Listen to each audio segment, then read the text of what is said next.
You ever see a fish so cool you want to drop your whole paycheck on it? Yeah, don't. Some of the prettiest fish in the hobby are illegal, banned, or come with some federal charges. So if you get caught owning one, you're screwed. From land-walking predators to fish with human teeth, seriously, we're diving into 10 aquarium fish that you can't legally own, and the wild reasons why. First up, you see a lionfish in a YouTube video and you think, this is the coolest tank purchase since those marbled patterned bettas. Those frilly fins look like a cosplay accessory until you realize Florida's been shipping them back to Poseidon since the 2014 ban. No exaggeration, one fish can lay up to 2 million eggs in a single year, basically turning your reef into Clown City minus the fun. It's a predator nobody asked for, and a native fish are like, bro, they taste like trouble. Florida's reaction? Well, they slapped a whopping $1,000 fine and even jail time on owning or transporting them. Now, people are actually hunting them in spearfishing tournaments to help reefs bounce back. I mean, it's wild how something so aesthetically pleasing can just like wreck ecosystems. It's honestly pretty sad to think about one of my first saltwater fish that I ever owned. Yeah, it was actually a lionfish. I got it as a tiny fish and it grew into a foot-long monster over time. I remember my dad overfeeding while I was at track camp for the summer. Yeah, thanks, Dad. I do still love you though. Aww. Moral takeaway, just because something looks gorgeous in your tank doesn't mean it's cool in real life. You're not just a fish parent. You're an ecosystem manager, so choose wisely. Okay, let's spill the tea. Asian Arowanas are flashy, expensive, and basically the dragon pets of the fish world. Those long, metallic scales glinting like a gemstone runway show. The vibe screams, I'm cultured, until you realize that owning one in the US is basically like hoarding actual endangered leather jackets. We're talking 100% illegal under the Endangered Species Act. The law's got them flagged as endangered, and it's even off limits since the 70s. Even the captive bred ones in registered farms need a stack of permits as tall as the fish itself, and no dealer in their right mind would risk that legal mess. So that glossy dragon in your dreams? Well, probably an illegal flex or shady knockoff. Unless you're in the mood for paperwork bigger than your tax return, look at these with your eyes and not Google searches. Unless you're the DIY king. Yep, Joey himself actually owned one for a time. Paku hype? Question mark? Yeah.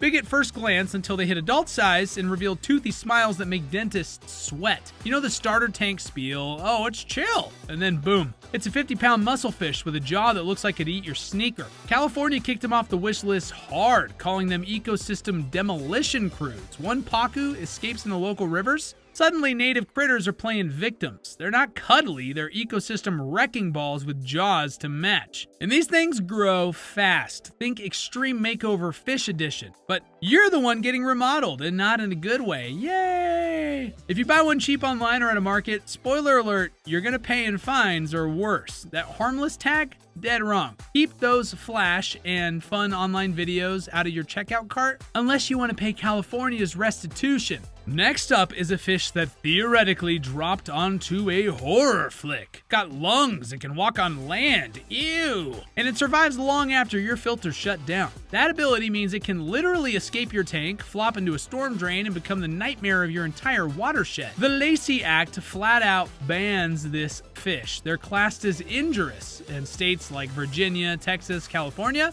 Yeah, they slapped on additional bans on possession and transport. These snakeheads reproduce like influencers posting weekly, unrelenting, unstoppable, and viral in the worst way possible. And their appetite? Well, everything small enough to fit in their mouths. When one made waves in the Potomac a few years back, the Potomac River, authorities went full catch and destroy because there was zero chance of containment. This fish isn't some sci-fi hallucination. It's actual nightmare fuel. And you might be thinking, but it's so cool looking, dude. Remember, creepy is only cool in Stranger Things, not in your local creek. You might fail for the Zebra Pleco's Draco Malfoy striped glam.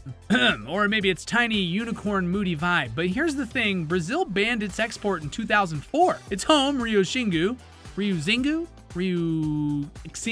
you get the point. Got wrecked by dams and overcollection, so wild counts crashed. Conservationists hit red alert and said, nope, keep them home. Fast forward, and one shady smuggler is caught with thousands of these fish. Turns out the black market still helps itself. Yeah, now captive bred zebra plecos exist abroad, but they're rare, expensive, and mostly in legit facilities. So if you see one cheap online, that's a pretty big red flag and probably illegal. So yes, owning one could make you look like a rare pet trendsetter, but also super sus. Maybe criminal? Yeah, not the vibe. These fish are a lesson in why conservation matters. Sometimes rarity isn't just flex-worthy, it's an ethics test. All right, people, let's talk flower horns, aka the hot Cheeto of freshwater fish. Bright, loud, and a little too much for the ecosystem to handle. These guys look like they headbutted a disco ball and said, yeah, this is the vibe. That iconic forehead lump, that's called a nucall hump, and no, it does not store Wi-Fi, though it might store all the chaos they bring with them. You might not know this, but flower horns are actually banned in Australia, and they're considered invasive species in parts of Asia. So they're basically the drama kings of the fish world. They are hybrids, human-made, so nature didn't exactly plan for them. So that means if you drop one into a lake, well, it's probably game over for the local fish. These dudes don't play around. They're territorial, they're aggressive, and they multiply super fast. It's giving, I'm not like other fish, I destroy biodiversity. People love them for their color and good luck rep in feng shui culture, but while they're racking up spiritual points in your living room, they're catching environmental changes if they ever make it outside. Seriously, invasive species like this completely jack up food chains. They compete for resources and basically go full Hunger Games on every native species around. So, yeah, they look amazing, but owning one in the wrong country is less cool aquarium hobbyist and more, oops, I started an ecological collapse. Think before you tank, people. If your aquarium had a Tumblr account in the early 2000s, it would have posted mood board pics of the blue-eyed Pleco.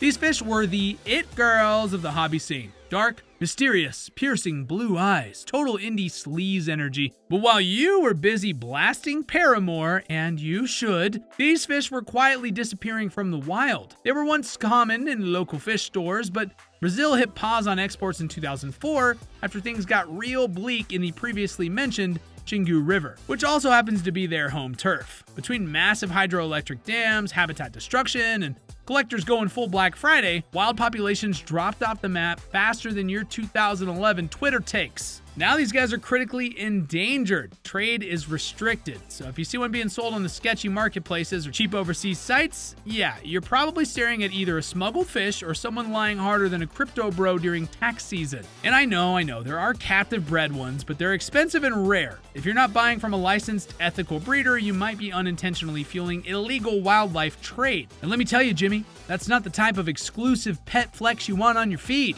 Moral of the story, don't bring 2003 energy into 2025 ethics. Let the blue-eyed legends rest. So picture this, you walk into a fish store, you see a tiny silvery fish just vibing in the corner, and you think, wow, harmless. Yeah, plot twist, that unbothered little dude's on the US banned list under the Lacey Act. Why? Because it's the aquarium version of a Trojan horse. It looks chill, but it ruins everything. The Eurasian Minnow spreads like internet drama. Once introduced to local waterways, usually via oops dumpings, they multiply faster than unverified celebrity tea and push out native species. Oh, and did we mention they sometimes carry parasites that tag along for the ride like freeloading cousins at a family reunion? No, we forgot to say that. Okay. Local fish aren't ready for that kind of invasion, both physically and immunologically. Even worse, they're hard to tell apart from US minnows. So, conservationists and fish experts basically have to play guess who with dozens of lookalikes while the ecosystem crumbles behind them. The stakes are real, and the chaos is understated. This right here is a perfect lesson as to why small does not equal safe. Just because that friend who says, I don't do drama, but starts a group chat war, says it's good, it's not good. Yeah, that guy sucks. The Eurasian Minnow is tiny and toxic. You're not quirky for wanting one. You're supporting a species with a record, and not the kind you want to spin.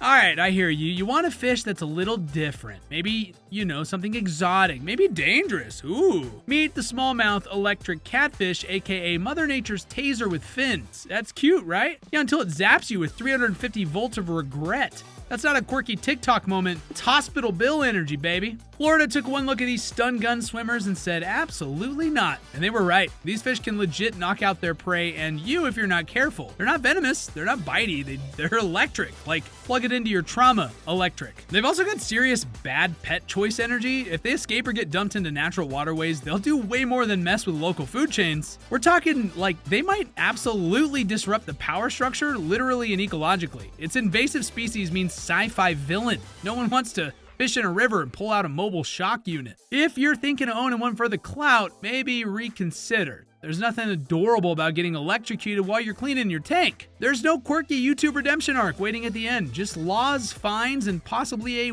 wild trip to the ER with a story. All right, now for something wholesome. The Bongai Cardinal fish is one of the few aquarium species that got a second chance and didn't blow it. Originally from the Bongai wilds of Indonesia, these little striped cuties got wrecked by the aquarium trade in the early 2000s. We're talking about nearly extinct in the wild levels of wrecked, but instead of letting them vanish into sad fish oblivion, hobbyists and conservationists teamed up. Breeders started tank-raised lines, and now, boom, Bongai Cardinals are back on those shelves, ethically sourced and thriving. It's giving redemption arc. It's giving rehabilitation. It's giving we humans used to be problematic, but we learned. They are still protected in parts of the world, and wild-caught versions are a huge nope, but if you're buying a captive-bred Bongai, you're actually doing something good.